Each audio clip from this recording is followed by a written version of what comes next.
on va pouvoir commencer. Je vous laisse effectivement vous installer confortablement. Il y a encore quelques places au premier rang, bien entendu. Et je me permets de vous rappeler simplement de penser à rallumer votre téléphone à l'issue de cette séquence pour la bonne qualité de nos échanges. Bonjour à toutes et à tous. Je m'appelle Clément Lessort, je suis journaliste économique et surtout évidemment très heureux de vous accueillir ce 31 août au Palais des Congrès de Saint-Malo, dans le cadre évidemment de ce forum économique breton, le premier grand rendez-vous économique de la rentrée pour le territoire. Un moment essentiel, ça a été dit largement en introduction dans les prises de parole qui se sont succédées ce matin pour l'ouverture de cette troisième édition. Un moment évidemment important, essentiel, impérieux je dirais, pour penser et co-construire les grandes transitions auxquelles nous faisons face ici sur le territoire et plus largement évidemment au niveau national et international. Il en sera donc largement question durant ces 2 journées. On va parler dans cette séquence diversité, inclusion, équité, hybridation. On va essayer de faire le point sur l'ensemble de ces notions qui recoupent et qui regroupent généralement évidemment, qui recentrent sur la question du travail et du futur du travail. Une lutte contre les discriminations qui est maintenant au cœur des actions sociales contemporaines et qui occupe évidemment une place de plus en plus importante dans les revendications du corps social et portée d'ailleurs par une partie plus largement de la société civile. Cette dynamique qui n'échappe pas au monde du travail et à l'engagement des organisations qui sont publicitées d'ailleurs notamment par les talents qui vont les rejoindre et puis comment est-ce qu'on les fidélise, on en parlera avec nos grands témoins dans quelques instants. Des organisations qui sont amenées d'ailleurs à intégrer et gérer une force de travail de plus en plus diversifiée en termes de sexe, d'âge, d'origine ethnique, d'appartenance sociale, diversité et inclusion qui sont d'ailleurs des thématiques intégrées maintenant dans la gestion des ressources humaines et des directions RSE des organisations. Cependant, alors cette politique d'inclusion notamment ne doit pas être menée dans une dynamique uniquement de communication ou dit de social washing. Diversité et inclusion d'ailleurs qui seraient par ailleurs à comprendre comme de véritables gages de performance globale. On entend parler de cette notion de performance globale et qui favoriserait notamment l'innovation, la créativité et la productivité. Donc futur du travail, on en parle avec nos grands témoins, Vincent Lecouf et Béatrice Laforie. Merci de les applaudir et de les accueillir chaleureusement. Venez me rejoindre, vous installer confortablement. Alors avant toute chose, et bien sûr de les présenter, je me permets d'excuser Benoît Serre, qui devait être avec nous dans ce panel, dans cette chorale. On a appris hier soir qu'il avait été hospitalisé, retenu évidemment pour un problème de santé, donc on lui souhaite un prompt rétablissement. Béatrice Laforie, bonjour, merci beaucoup d'être avec nous. Bonjour à tous. Vous êtes directrice générale en charge des ressources humaines au sein du groupe BPCE depuis 2021. BPCE, c'est un groupe coopératif de banques de proximité et d'assurance, de banques de grande clientèle aussi, avec ses 2 grands réseaux, Banque Populaire et Caisse d'Épargne. Première banque des PME notamment, regroupant 100 000 collaborateurs. Je dirais que vous êtes à un poste avancé comme laboratoire pour observer ce qui se passe dans ce futur du travail que nous allons évoquer ensemble. 9 millions de sociétaires, 38 millions de clients et vous êtes présents dans plus de 40 pays à travers le monde. Vincent Lecouf, bonjour, merci beaucoup d'être avec nous. Vous êtes directeur de la transformation, de l'organisation et des ressources humaines pour le groupe Eureden, groupe alimentaire coopératif bien inscrit sur le territoire. Issu d'ailleurs, c'est intéressant, d'un rapprochement entre 2 coopératives, fusion récente, avec 6 branches d'activité, un peu plus de 3 milliards d'euros de chiffre d'affaires, 9 000 collaborateurs et plus de 200 métiers qui sont présents dans votre groupe. On va parler, j'évoquais ce futur du travail. Comment est-ce que vous l'appréhendez justement dans ce poste avancé que je mentionnais côté BPCE? Qu'est-ce qui est en train de se jouer là concrètement? Alors, le futur du travail, pour nous, c'est devenu très concret dans le groupe parce qu'on a un plan stratégique qu'on a défini il y a maintenant 1 an. 2024, qui vous conduit jusqu'en 2024. Qui nous conduit jusqu'en 2024. Et un des volets, et pour moi c'est le volet principal évidemment, du plan s'appelle le futur du travail. Parce qu'on a été tous ensemble conscients dans le groupe, bien sûr entre employeurs du groupe, on s'est rendu compte, et je pense que vous le vivez tous aussi, c'est qu'on est dans un moment un peu particulier où toutes les dimensions du travail sont en train de changer en même temps. Chez nous, les métiers, le contenu des métiers change beaucoup sous l'effet des nouvelles technologies. C'est très très net, le digital évidemment, le distanciel aussi. Mais ce qui change évidemment, c'est aussi les modes d'organisation du travail. On est 100 000, vous l'avez dit, mais donc on est maintenant 50 000 en travail hybride. Donc ça veut dire un collaborateur du groupe sur 2. Et parmi ces 50 000, on est 30 000 à être en flex office. Donc ça change vraiment complètement la façon de fonctionner. Et puis surtout, c'est peut-être le plus important, et ça aussi, vous devez le rencontrer quotidiennement, la relation au travail elle-même est complètement changée. Et on s'en rend compte. Du coup, on travaille évidemment sur le sentiment d'appartenance à nos entreprises, mais on travaille vraiment maintenant, concrètement, sur toutes les conditions d'exercice de nos métiers. Et ça, on est amené à le faire alors qu'il y a des transformations qui sont plus intenses et plus rapides que moi, ce que j'ai jamais vu vraiment toutes ces dernières années. Voilà. Bon, tendances, on va les détailler évidemment avec vous et Vincent Lecouf. Tendances qui ont été accélérées, on le dit, ça c'est une petite musique, et plus qu'une musique, après ou pendant la crise sanitaire et les différents évidemment confinements qui ont été dictés par le gouvernement. Oui, évidemment, les confinements, la crise Covid a modifié la donne. Mais je pense aussi maintenant, ce qui se passe, c'est qu'il y a eu aussi une diffusion à grande échelle du travail hybride. Pas dans tous les métiers ne sont pas éligibles à l'hybride, mais ça a quand même bouleversé la façon de fonctionner dans pas mal de secteurs. Et par ailleurs, on est et ça c'est heureux, on est dans un contexte où le marché de l'emploi est très favorable aux salariés. Et du coup, ça aussi, ça fait que la relation au travail évolue et que les aspirations des collaborateurs ne sont plus les mêmes. Ils l'expriment, ils nous le disent, et puis du coup, on en tient compte. Bon, les grandes tendances, pour poser un peu le décor avant de rentrer dans le détail, Vincent Lecouf, qu'est-ce que vous constatez côté agroalimentaire? Il faut peut-être rappeler, revenir sur cette histoire. C'est intéressant, c'est important de cette fusion de ces deux groupes avec deux corpus sociaux, je peux le dire comme ça, et avec la difficulté évidemment d'acculturer, de ramener les gens vers une fusion, une culture commune pour créer Eureden. Effectivement, donc on est le fruit d'une fusion entre deux coopératives, donc on a quand même des mêmes racines quelque part. Et ce qui s'est joué en plus en plein Covid. Vous avez coché toutes les cases. On a commencé à se rapprocher, j'allais dire, avant le Covid, et on a démarré en même temps que le Covid, ce qui était à la fois une chance et une difficulté. La chance, c'est qu'on avait commencé à travailler ensemble avant, et que, étant déjà répartis sur le territoire breton, ça nous avait amené à apprendre à travailler à distance, à développer des outils collaboratifs à distance également, comment on peut travailler de façon collaborative sans être au même endroit, au même moment, dans la même salle. Donc ça, c'est des techniques qu'on a pu, j'allais dire, appréhender à faible échelle. Et c'est sûr qu'au moment du Covid, ça a été un accélérateur. Ça a aussi montré les limites, clairement.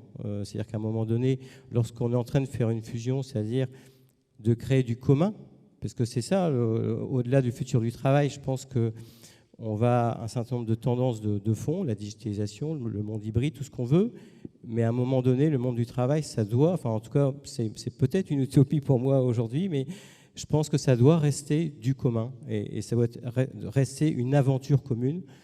Ça, c'est pour moi surtout, j'allais dire, pour une entreprise comme la nôtre, un groupe coopératif comme Eureden aujourd'hui, ancré sur le territoire. Est-ce qu'il y a eu des effets de résistance, justement, dans ces mutations, ces transitions que vous avez initiées? Est-ce que vous avez senti des vieux réflexes, des cultures qui étaient différentes, et d'ailleurs, peut-être avec un aspect générationnel? Alors, si je vous dis qu'il n'y a pas eu de résistance, je pense que vous n'allez pas me croire. Et évidemment qu'il y a des résistances, mais alors pour ça, il y a plusieurs dimensions. La première chose, c'est qu'une résistance, elle est inhérente au changement. On passe tous par un moment donné, on nous emmène à changer. Souvent, on n'a rien demandé. Et il se trouve qu'on se retrouve un peu perturbé. Et après, je pense que c'est l'accompagnement. Et l'accompagnement, c'est déjà dire vers où on va, qu'est-ce que ça veut dire travailler ensemble demain. Et ça, c'est le premier point. Et par l'expérience, c'est-à-dire que plutôt que faire des grandes, j'allais dire, des grandes messes et autres, ce qu'on a essayé de faire, c'est de faire expérimenter ces nouvelles formes de travail par petits groupes aux salariés. Bon, alors, c'est plus évident de l'imaginer dans le secteur bancaire, dans le métier des services. Dans l'agroalimentaire, comment est-ce qu'on fait pour rapatrier une chaîne de production à domicile? A priori, ça paraît compliqué.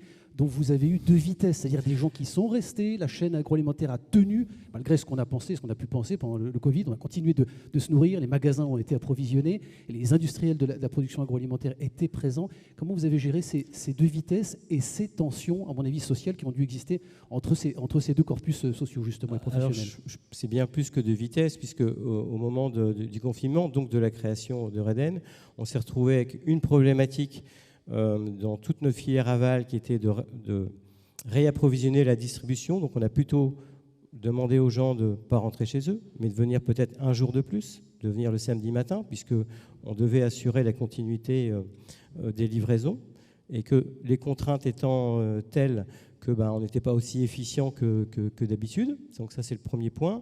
On a une partie des salariés qu'on a pu leur proposer d'aller télétravailler chez eux, c'est-à-dire qu'ils sont restés en activité.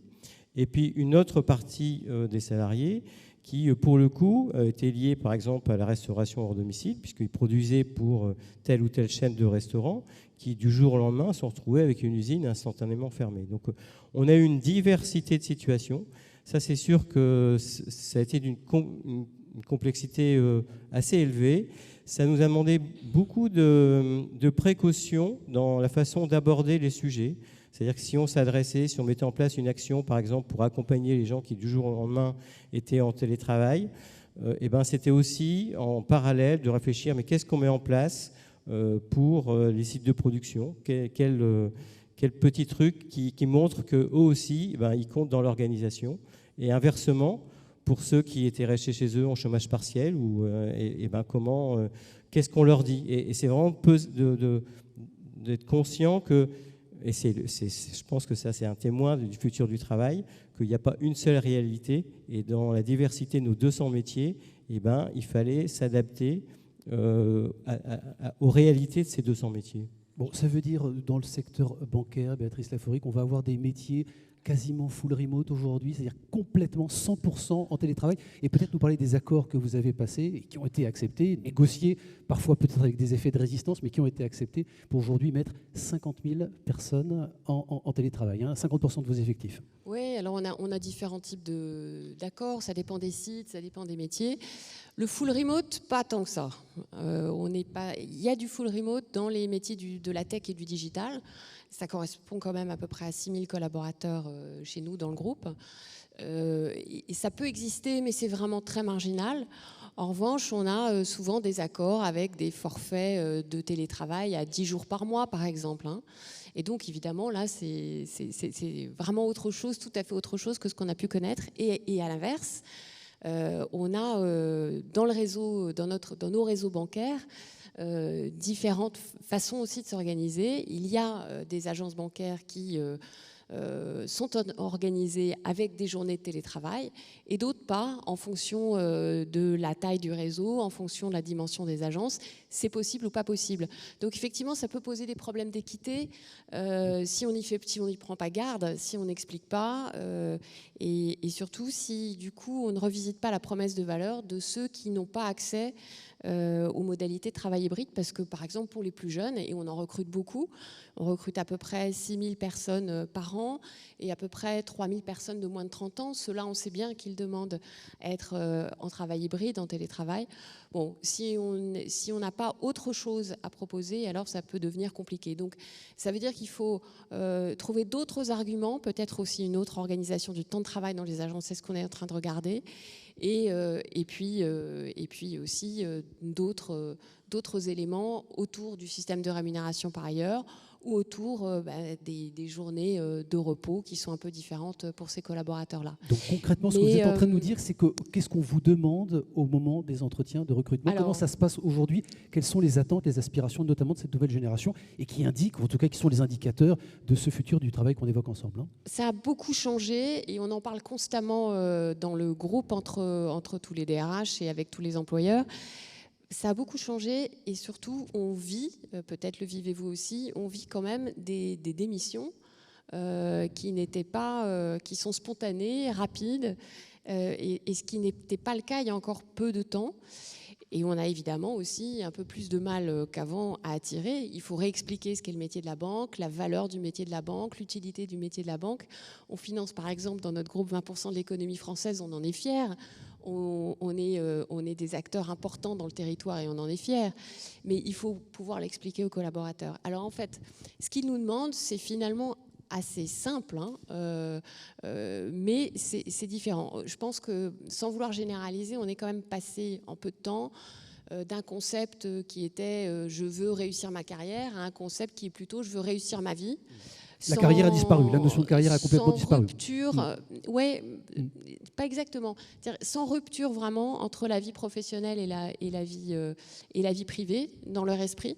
C'est un tout. Et les deux éléments de la vie doivent se compléter et répondre à leurs aspirations. Donc en fait, les jeunes sont très engagés. Moi j'entends parfois qu'ils sont peut-être moins engagés qu'avant. Moi je les trouve très très engagés. Mais du coup, il faut que le projet qu'on leur propose, le poste qu'on leur propose, soit utile à leurs yeux. S'il a un impact positif en plus sur leur environnement, alors c'est parfait. Mais je crois que ce qu'ils attendent surtout, c'est qu'on leur permette d'être en mesure de bien faire leur travail, de bien faire un travail qui a valeur à leurs yeux et avec des conditions de travail qui sont bonnes. Donc une place dans l'organisation qui est visible, une attention qui est vraiment forte de la part de leur management. Et puis évidemment, des conditions salariales qui vont être évolutives et des capacités à les faire progresser. C'est finalement exactement ce que souhaitent les autres, hein. Mais les autres le verbalisent moins. Les plus jeunes peuvent démissionner sans prévenir. Et surtout, ce qui, moi, je trouve assez étonnant, c'est qu'on est quand même dans un moment qui n'est pas complètement évident, hein. Il y a quand même des bombes pas loin en Europe. On vit une inflation galopante. Il y a un contexte qui est, en France, encore économiquement sain. Et plutôt bon même, mais on sait que l'avenir n'est pas simple, hein, l'urgence climatique est là. Ça pourrait créer chez eux de l'incertitude, pas du tout. On dirait que pour eux, ce qui est plus angoissant, ce serait plutôt de faire carrière dans un univers qui ne leur correspondrait pas fondamentalement. Donc vraiment, le secret, c'est de repenser le modèle RH autour de ces composantes. Bon, ça bouleverse évidemment vos métiers et on parlera évidemment de la fonction des managers intermédiaires qui ont été parfois critiqués, peut-être aujourd'hui réhabilités dans ce moment où il faut mettre un petit peu moins d'horizontalité et peut-être de contrôle, en tout cas bienveillant. Est-ce qu'il y a de l'engagement aussi du côté agroalimentaire? Qu'est-ce qu'on vous demande aux entretiens de recrutement très concrètement, Vincent Lecouf? Est-ce qu'on vous parle de l'avenir de la planète ou d'abord et avant tout de son salaire, de son mercredi après-midi ou de son vendredi à pouvoir prendre en télétravail? Je pense qu'on nous parle de tout ça un peu. C'est pas l'un ou l'autre, c'est un ensemble, c'est un équilibre en fait auquel on est confronté aujourd'hui. Je vais prendre, c'est une anecdote, mais on est un métier pour une partie de notre activité, un métier de campagne, puisqu'on transforme des légumes, et, notamment en été. Et donc, quand on transforme des légumes, on est quand même soumis aux aléas climatiques. Je pense que tout le monde peut comprendre. Et donc, au jour de production, c'est-à-dire que, effectivement, des haricots, ça ne se récolte pas en avril. Donc, ça veut dire que ce sont il y a une saisonnalité qui est forte et donc une intensité de production qui est forte et qui demande un travail de 6 jours sur 7 dans l'organisation. C'est quelque chose qui est, j'allais dire, presque ancestral, et je fais exprès de le dire comme ça. En tout cas, d'un point de vue des managers, ils ne comprennent pas trop pourquoi il faudrait changer ce truc-là. Et avant, l'enjeu des négociations, on va dire, c'était plutôt de dire, OK, on vient un jour de plus, combien ça rapporte? Maintenant, ce n'est pas tout à fait ça. C'est OK, on a compris qu'on travaille le samedi, mais combien de samedis on va travailler sur la campagne? Comment on va organiser ces samedis, etc., etc. Et c'est ça qu'on doit nous entendre. Et c'est la difficulté sûrement qu'on rencontre, c'est que les managers... Il dit, mais non, on a toujours fait comme ça. Mais moi, tu te rends compte, moi aussi, j'étais chef d'équipe ou conducteur. Je venais 6 jours, et puis c'est normal, c'est le métier. Oui, c'était le métier. Mais aujourd'hui, si on veut, entre guillemets, concrètement répondre à un équilibre vie pro, vie perso attendu par les collaborateurs, et je pense que la seule différence, c'est que les jeunes tracent la voie. Mais c'est une attente de tout le monde, en fait. Est-ce que vous comprenez qu'on n'ait plus envie de venir travailler le dimanche parce qu'il faut récolter les haricots à ce moment-là? A priori, les saisonnalités ne vont pas changer au gré, aux besoins ou à l'envie des jeunes générations. Comment est-ce qu'on va s'adapter si les primes ne fonctionnent plus, si l'argument financier ne fonctionne plus? Il fonctionne tout en partie, mais ce que j'aurais tendance à dire que le sujet, c'est pas de comprendre en fait. Le sujet, c'est de s'adapter. C'est-à-dire comment on s'adapte. Ça ne veut pas dire qu'il ne faut pas produire le samedi, mais peut-être qu'en produisant le samedi, il y a peut-être des contreparties à réinventer qui touchent, on va dire, le besoin du collaborateur, peut-être dans son organisation personnelle ou autre. Voilà. Et c'est ça le sujet qu'on a devant nous, en sachant qu'il n'est pas unique. La réponse n'est pas unique. C'est ça ce qui fait un peu sûrement la complexité. Ce qui est certain, c'est que si on n'écoute pas, on va se trouver tout seul. Hein. Donc on doit entendre, on doit essayer de comprendre, on doit trouver des solutions. Et souvent, les mieux placés pour trouver des solutions, c'est en incluant les équipes qui vont, elles, proposer. On dit, OK, si on vient le samedi, d'accord, mais est-ce qu'on ne peut pas prévoir le truc longtemps en avance? Et même si, quelque part, il n'y a pas de production à 100%, on vient quand même et puis on s'occupe de faire un peu de maintenance, par exemple. Enfin, voilà, je pense que c'est ce type de solution qu'il faut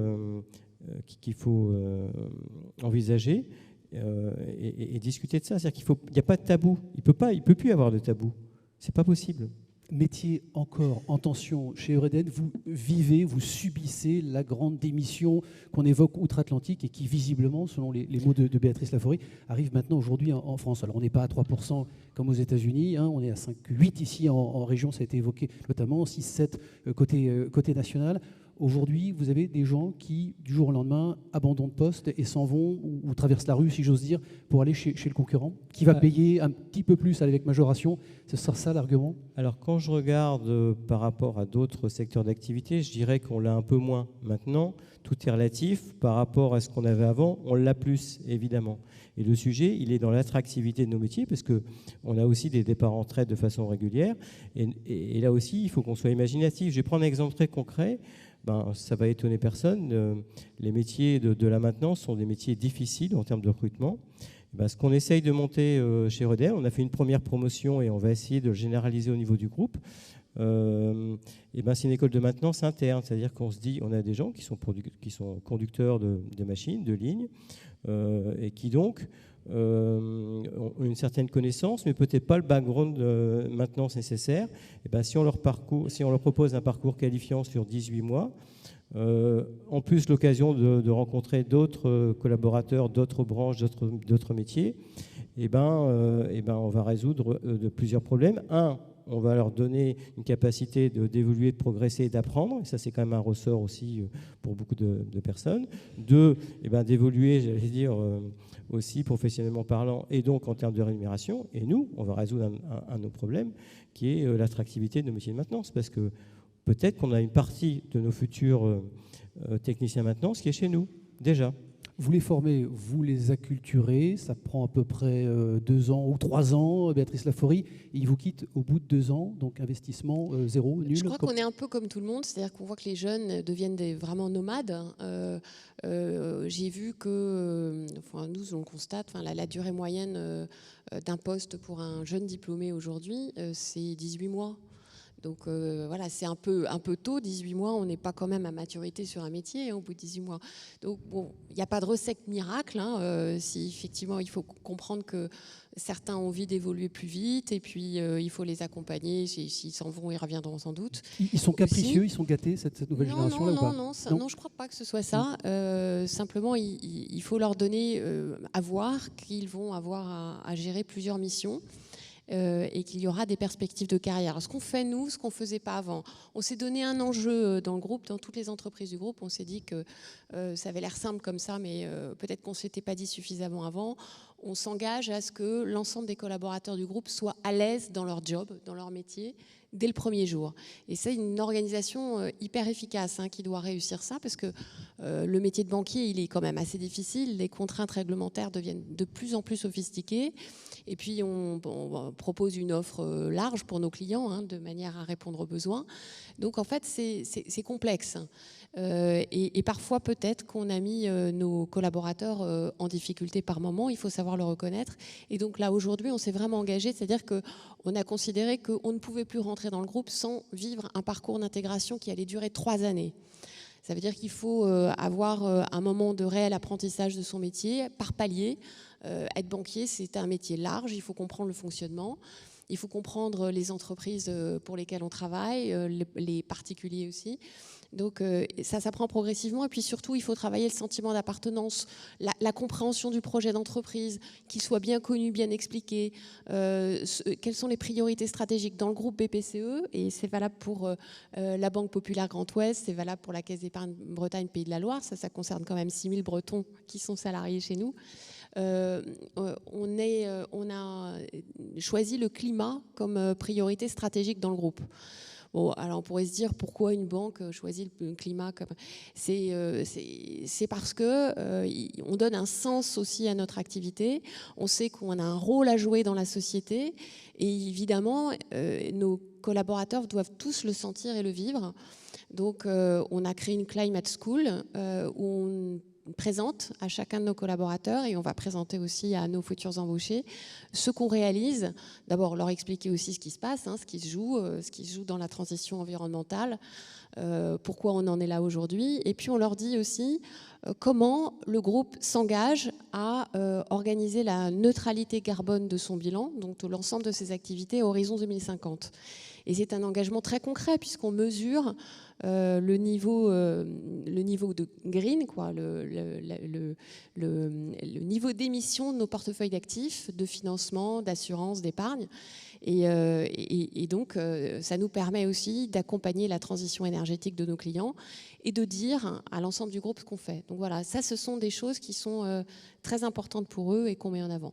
Mais après, il y a plein d'autres choses à faire. Je crois qu'il faut aussi travailler la qualité de cimenter la relation managériale collaborateur.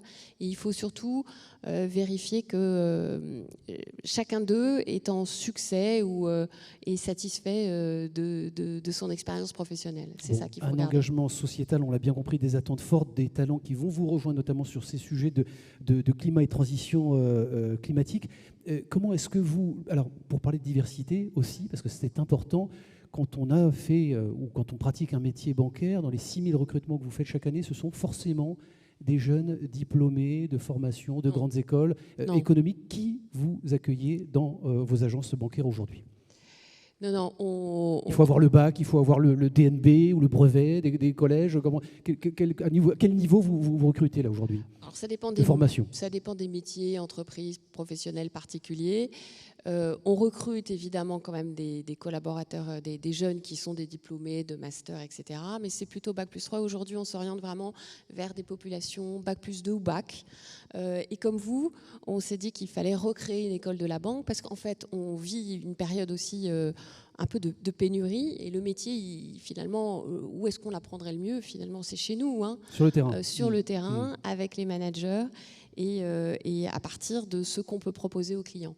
Donc, il n'y a plus comme avant, si vous voulez, cette recherche du niveau de diplôme. Quand on est dans le réseau commercial, et c'est là où on recrute le plus, ce qui compte, c'est d'avoir un véritable sens client, de la relation client et une bonne compréhension quand même du système économique et de l'environnement territorial. Voilà, c'est ça qu'on demande. Et ensuite, on accompagne les collaborateurs. Après, quand on parle de diversité, il a toujours été très important dans le groupe ça, je dirais, c'est historique, de lutter contre les discriminations. Mais on n'en est plus du tout là. Aujourd'hui, on parle de management de la diversité, de leadership de la diversité, d'être en capacité dans nos entreprises d'inclure, d'accueillir, de bénéficier des compétences et des profils de chacun. Donc, voilà, on est évidemment accueillant pour des collaborateurs qui seraient en situation de handicap. On est fiers de nos 7% quand même de collaborateurs qui sont en situation de handicap et pour lesquels on déploie beaucoup de choses dans toutes nos entreprises avec des correspondants dans l'ensemble du réseau. Il y a un élément sur lequel on a beaucoup travaillé, on va continuer à travailler. Il y a un point, on voudrait vraiment être meilleur sur l'égalité professionnelle entre les hommes et les femmes dans notre groupe. Alors. Et ça aussi... Comment vous le traitez, ce sujet-là? Parce qu'on sait qu'il est sensible. À quel niveau? Salarial, de compétences, de responsabilité? Eh bien, écoutez, un peu tout ça. La banque, en fait, traditionnellement, c'est quand même un milieu assez vertical. Bon. Et traditionnellement, il y a des femmes, beaucoup de femmes dans la banque, et on est 57% de femmes dans notre groupe, mais assez peu il y en avait pas tant que ça encore ces dernières années dans les postes de direction générale. Donc on a vraiment pris les choses à bras-le-corps, et en fait ce qu'on fait, et des correspondants existent aussi dans chacune de nos entreprises, on a pris l'engagement, on l'a négocié aussi au niveau national et au niveau local, mais on prend l'engagement que chaque année, dans toutes nos entreprises et pour tous nos collaborateurs, on vérifie qu'il y a bien une équité, une égalité de salaire. On vérifie aussi que le nombre de promotions est absolument identique entre les hommes et les femmes. Là, en ce moment, on a plutôt plus de promotions de femmes. On regarde aussi les niveaux de mixité dans nos formations professionnelles. Il n'y a pas de parcours d'évolution vers des fonctions de dirigeants. On a plusieurs parcours dans le groupe qui puissent exister s'il n'y a pas une mixité totale. Donc on regarde vraiment tous ces aspects-là, et on a pas mal progressé. Aujourd'hui, on est à 33% de femmes cadres dirigeants dans le groupe. Et aujourd'hui, la direction générale de la Banque Populaire Grand Ouest est à parité. Même chose pour la Caisse d'épargne Bretagne Pays de la Loire. Mais c'est un long travail, et il faut s'organiser pour le réaliser chaque année, partout, dans tous les services, dans toutes les entités de chacune de nos entreprises, il y ait des correspondants qui vérifient chacun des volets que vous avez dit. Vincent Lecouf, côté agroalimentaire, on le sait de manière classique et traditionnelle, ce n'est pas forcément des métiers qui sont féminisés. Comment est-ce que vous contribuez à une meilleure attractivité et aussi à une montée évidemment de la féminisation côté management, cadre et gouvernance? Racontez-nous. Alors, on peut justement commencer par la gouvernance. On est un groupe qui est jeune. On a aujourd'hui un conseil d'administration qui est... ce sont des agriculteurs et agricultrices qui sont au conseil d'administration. Il y en a 28, dont à aujourd'hui 3 femmes. Alors, vous allez me dire, c'est pas beaucoup. Alors, c'est beaucoup mieux que ça n'a été. Et c'est clair que c'est un sujet pour nous majeur, parce que je pense que si la gouvernance évolue, ça va aussi entraîner la dynamique pour le reste du groupe. Et quand je dis ça, on a une première cible intermédiaire qui est de dire il faut que ça corresponde au moins au pourcentage de femmes chefs d'exploitation en Bretagne, c'est de l'ordre de 20%, un peu plus. Évidemment, le rôle des femmes en Bretagne dans l'agriculture, dans les exploitations, c'est beaucoup plus que 20%, on est d'accord, hein. Mais en tout cas, c'est la première étape qu'on veut y arriver assez vite. Et pour ça, ce qu'on a fait, c'est qu'on a mis en place un groupe qu'on va appeler de pairs, mais qui s'appelle Parcelle, et qui regroupe en fait des femmes qui ont déjà une responsabilité, soit dans la coopérative, parce qu'il n'y a pas que le conseil d'administration de la coopérative, hein, soit dans des instances professionnelles agricoles, soit dans d'autres instances. Ce n'est pas un groupe où il n'y a que des femmes, il y a aussi des hommes volontaires pour justement être à l'écoute aussi de ce qui se dit dans ce groupe. Et l'objectif, c'est de montrer que c'est possible, parce qu'en fait, il y a beaucoup de freins qui sont culturels liés à ça. On veut montrer que c'est possible, et on veut qu'elles puissent partager, enrichir, que nous, on puisse les écouter aussi, qu'est-ce qu'elles ont à nous dire de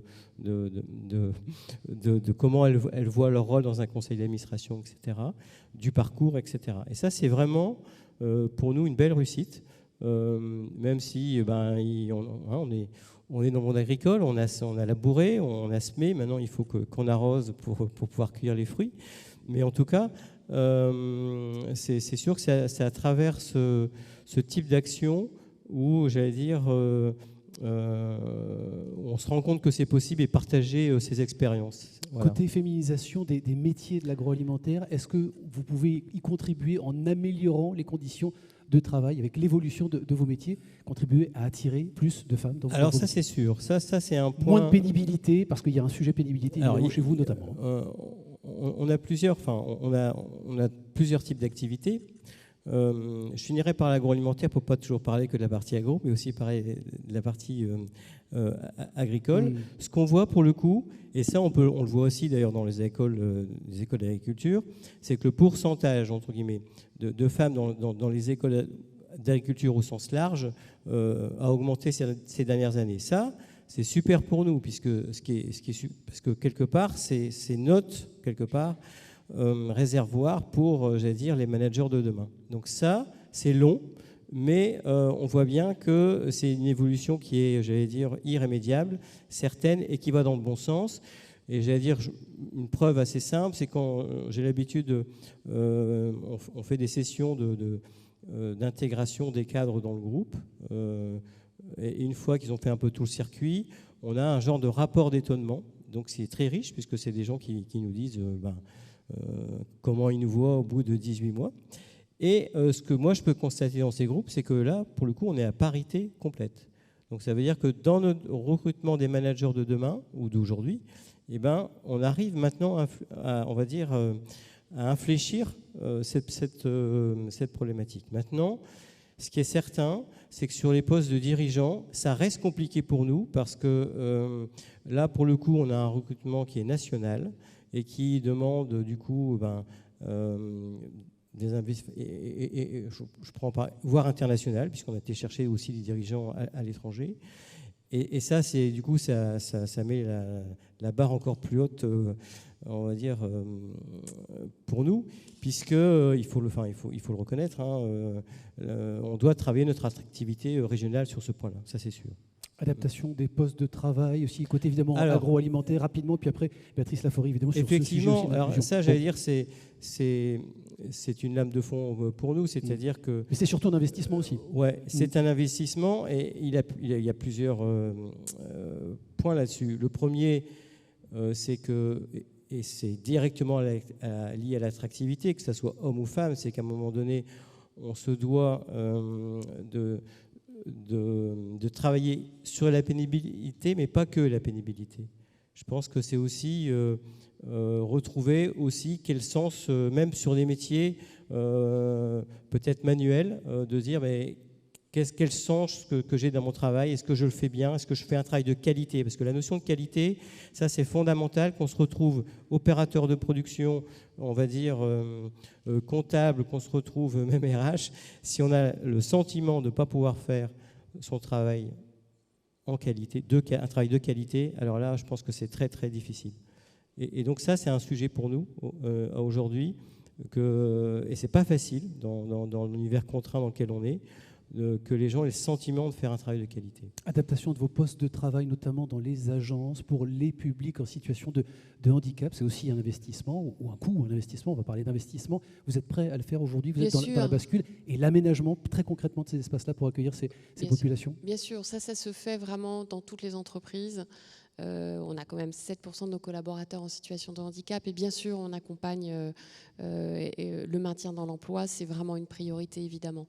Mais je rebondis sur ce que vous dites parce que vraiment la qualité, alors on pourrait penser qu'on n'a pas exactement les mêmes préoccupations, mais si, dans les services, si. Parce que ce qui est en train de beaucoup modifier les conditions d'exercice de nos métiers finalement, c'est les nouvelles technologies, et le distanciel, le digital, je trouve, qui complexifie et qui aussi rend de plus en plus imprévisibles les situations de travail au quotidien. Et ça joue vraiment sur la qualité de vie au travail de nos collaborateurs. Les composantes du métier au quotidien vraiment changent. C'est vrai que le digital et le distanciel, ça touche aussi les activités ou les tâches les plus répétitives. Pour autant, ça modifie la façon de travailler et puis aussi, on peut dire que le distanciel, parce qu'on en fait dans les agences, ça réduit le facteur de régulation humain et ça met l'accent davantage sur le caractère transactionnel des relations avec les clients. C'est compliqué, en fait, c'est compliqué à vivre. Donc, on est en train là de repenser toute l'organisation de la journée de nos collaborateurs pour que ce soit plus efficace pour eux, plus agréable, parce qu'ils ont un certain nombre de données à traiter rapidement dans une journée, puisque c'est normal, les clients attendent de l'efficacité, de la qualité de service, de la réactivité, de l'expertise. Mais tout ça, si on veut que nos collaborateurs soient à l'aise professionnellement, c'est ce qu'on souhaite, donc bien tous les jours, ça passe par de la formation, du développement, de l'attention personnalisée et un management qui soit très préoccupé de chacun en fait. Et c'est le de chacun qui est vraiment difficile. Et on l'a bien compris à l'aise dès le premier jour. Vincent Lecouf, vos métiers RH ont changé avec la crise sanitaire, mais ont changé également avec ces nouvelles aspirations, ces attentes, je disais en introduction, de la société, des gens qui vous observent, notamment des commentaires sur les réseaux sociaux, de votre e-réputation ou réputation auprès de vos entreprises. Est-ce que finalement votre quotidien aujourd'hui, ça va être de relever les compteurs, d'être attentif à certains indicateurs qui ne doivent pas se transformer à un moment en logique ou en politique de quotas? C'est une bonne question. Alors, je dirais plusieurs choses. Je vous remercie. Je dirais plusieurs choses. Et je vais faire un pas de côté, du coup. Mais vous allez répondre à ma question. Oui. Merci. Ce qui est... Dans la cadre de création du groupe Eureden, on a fait un choix, alors je parle plutôt équité quand je dis ça, c'est ce qu'on appelle le chantier d'équité numérique. L'équité numérique, c'est-à-dire que chaque collaborateur d'Eureden, quel que soit, j'allais dire, son statut, quelle que soit la société dans laquelle il travaille, a une adresse Internet Eureden. Alors, ça paraît un détail, mais en fait, c'était un point clé pour nous, un point de clé de voûte presque, par rapport à notre communication interne et notre intranet qu'on a créé au lancement d'Eureden. Et effectivement, on avait un enjeu qui était colossal, puisqu'on avait des cultures différentes.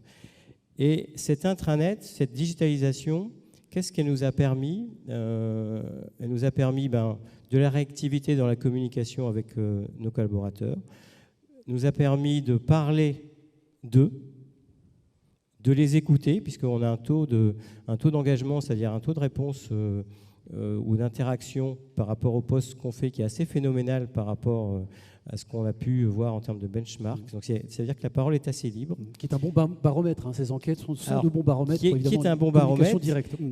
Et du coup, cet aspect un peu digital, quelque part, ça a levé un certain nombre de freins chez nous, où il y avait un peu de condescendance, on est entre nous, c'est pas filmé, où il y avait un peu de condescendance des managers en se disant attends, ça n'a pas marché, personne ne va y aller, etc., etc.